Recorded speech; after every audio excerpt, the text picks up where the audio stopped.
L. Frank Baum, The Tin Woodman of Oz, written by L. Frank Baum and narrated by Philip Chenevert. The Tin Woodman of Oz by L. Frank Baum. Chapter 1. Woot the Wanderer. The Tin Woodman sat on his glittering tin throne in the handsome tin hall of his splendid tin castle in the winky country of the land of Oz. Beside him, in a chair of woven straw, sat his best friend, the Scarecrow of Oz. At times they spoke to one another of curious things they had seen and strange adventures they had known since first they two had met and became comrades.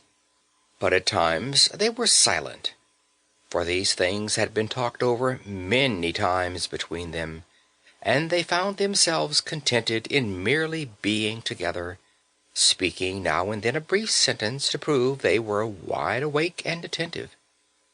But then these two quaint persons never slept. Why should they sleep when they never tired?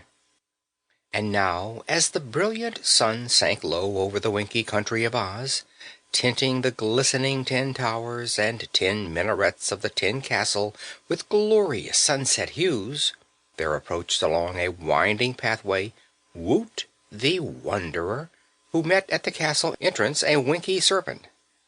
The servants of the Tin Woodman all wore tin helmets and tin breastplates, and uniforms covered with tiny tin discs sewed closely together on silver cloth, so that their bodies sparkled as beautifully as did the tin castle, and almost as beautifully as did the Tin Woodman himself. Woot the Wanderer looked at the manservant, all bright and glittering, and at the magnificent castle, all bright and glittering, and as he looked, his eyes grew big with wonder. For Woot was not very big and not very old, and, wanderer though he was, this proved the most gorgeous sight that had ever met his boyish gaze. "Who lives here?" he asked. "The Emperor of the Winkies, who is the famous Tin Woodman of Oz," replied the servant, who had been trained to treat all strangers with courtesy. "A Tin Woodman? How queer!" exclaimed the little wanderer. "Well, perhaps our Emperor is queer," admitted the servant, "but he is a kind master and as honest and true as good tin can make him. So we who gladly serve him are apt to forget that he is not like other people." Sample complete.